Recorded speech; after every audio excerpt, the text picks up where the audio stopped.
Hello, c'est Nathalie. J'aime le thé bio et les tartines au beurre. Aujourd'hui, je suis ravie de te retrouver pour une vidéo sur la zone de confort.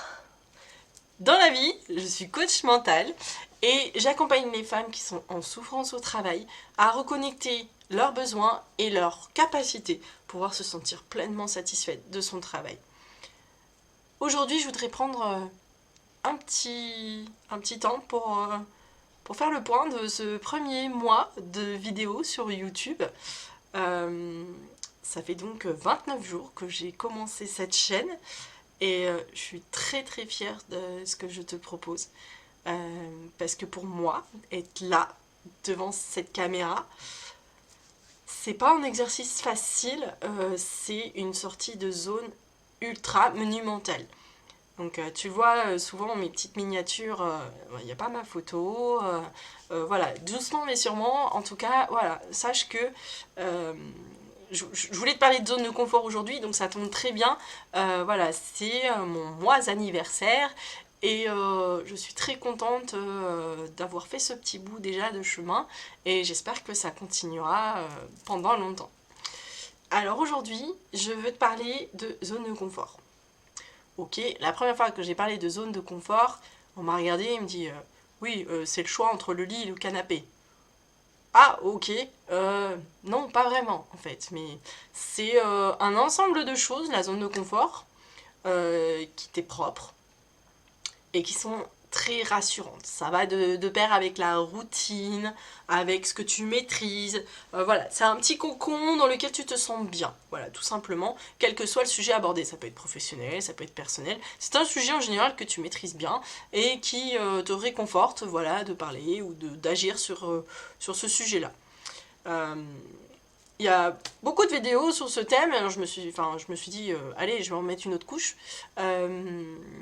On prend souvent la sortie de la zone de confort, mais on ne parle pas en fait de rester dans la zone de confort. Alors, il y a des gens, des personnes à qui ça convient extrêmement bien de rester dans sa zone de confort. Il n'y a aucun problème avec ça en fait. C'est une bonne chose de rester dans ce qu'on maîtrise et de se satisfaire de ce qu'on a. C'est simplement, ces personnes-là sont en adéquation avec ce qu'elles sont et elles n'ont pas besoin d'aller chercher quelque chose ailleurs. Après, il y a une bonne façon de savoir si on est une personne qui a besoin de sa zone de confort simplement parce qu'elles sont vraiment alignées avec elles-mêmes dans cette zone-là, ou alors de savoir si on a besoin de sortir de cette zone de confort, c'est simplement la peur. À partir du moment où on commence à avoir peur de quelque chose, ça veut dire qu'on est sorti de notre zone de confort. Et bien souvent, si on a envie d'essayer autre chose et d'essayer d'apprendre des choses ou de se sentir mieux ou d'essayer de tenter des choses nouvelles, c'est ça, c'est sortir de sa zone de confort, c'est déjà là. Ça veut dire que l'étape qui est juste après la sortie de la zone de confort, c'est l'étape de la zone de peur.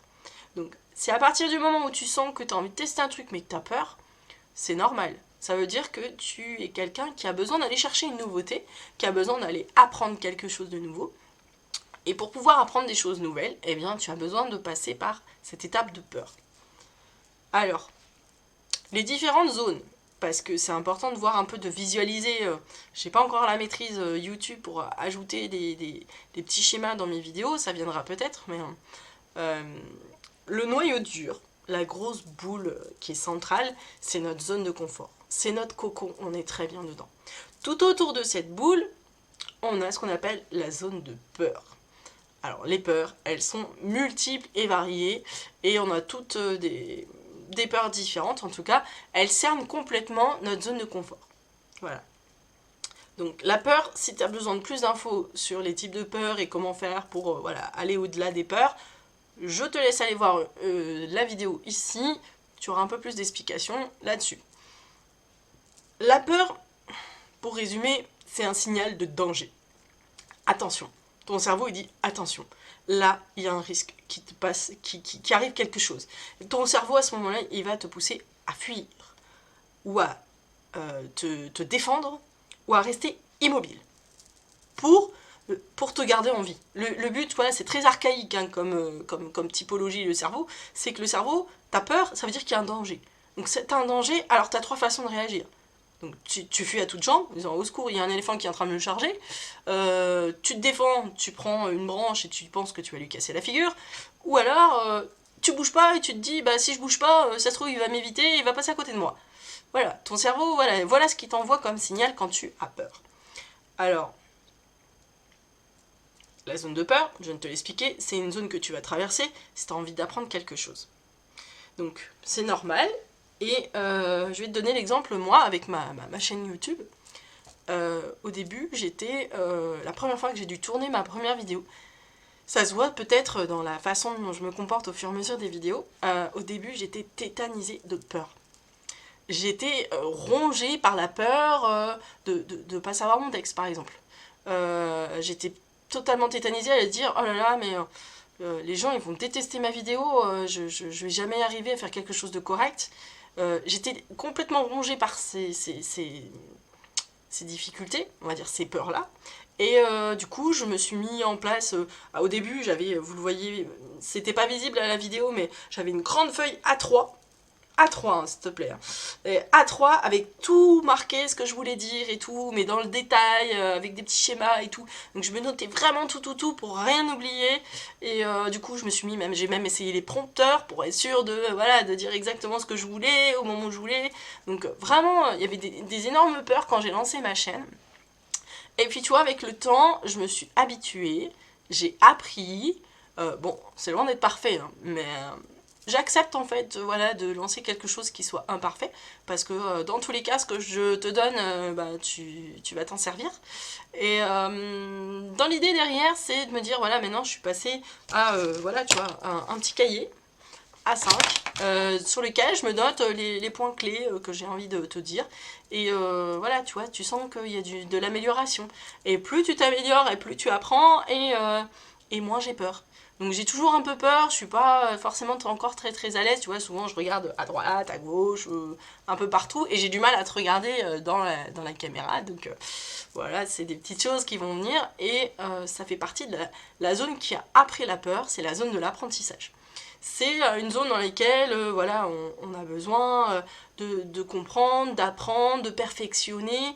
Et c'est une zone qui est au-delà de la peur. Donc plus on va rentrer dans la zone de l'apprentissage, plus on va avoir la peur qui s'estompe.